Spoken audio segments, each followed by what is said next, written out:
मन है उनमें सबसे प्रधान, सबसे प्रमुख है भय। भय की तरह तरह की अभिव्यक्तियां होती हैं।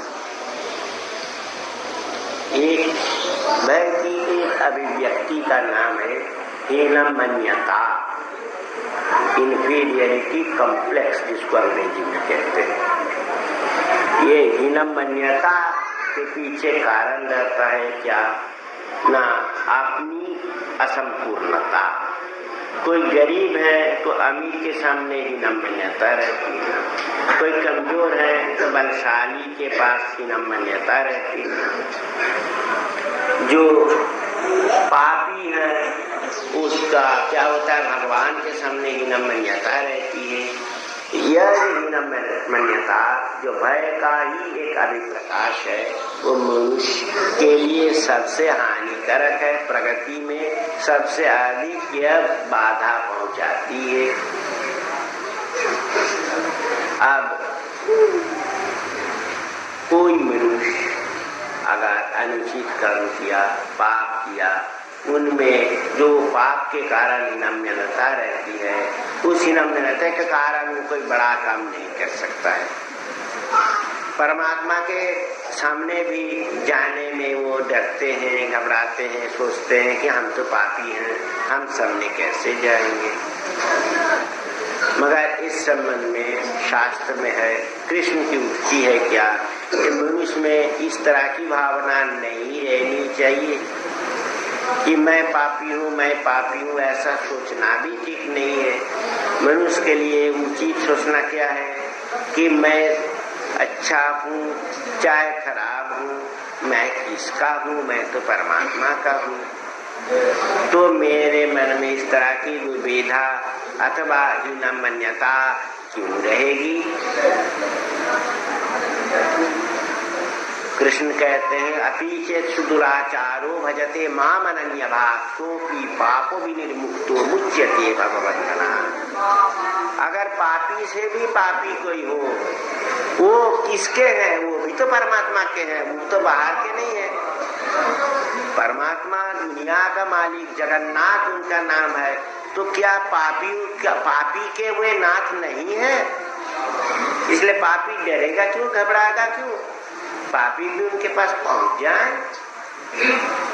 अपि चेत् सुदुराचारो भवते माम अनन्यभाक्। सुदुराचार माने जिसको, जो इतना बड़ा पापी है कि पापी भी कहते हैं कि वे पापी हैं, उसको सुदुराचार कहते हैं।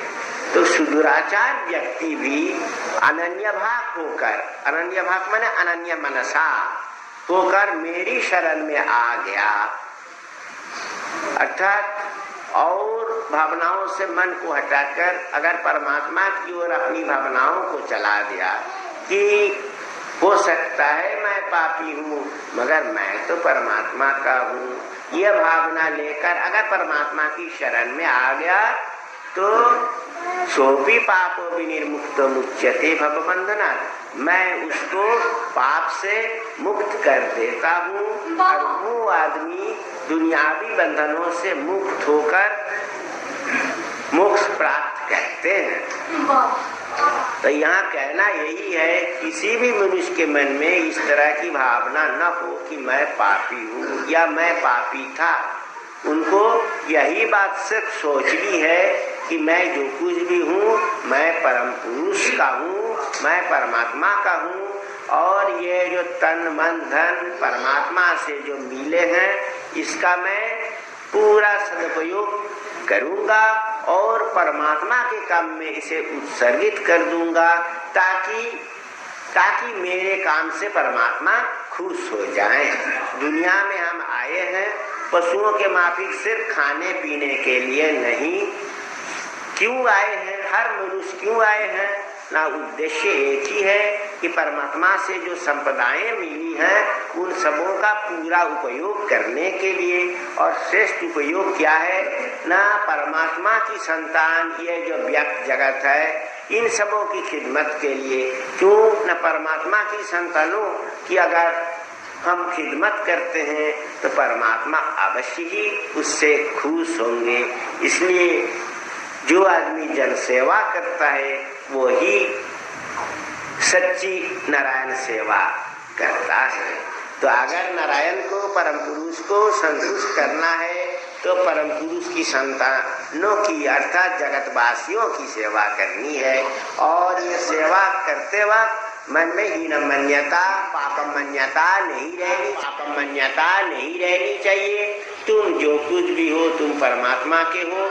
आज से, अभी से अच्छे काम में लग जाओ, तुम्हारा कल्याण अवश्य।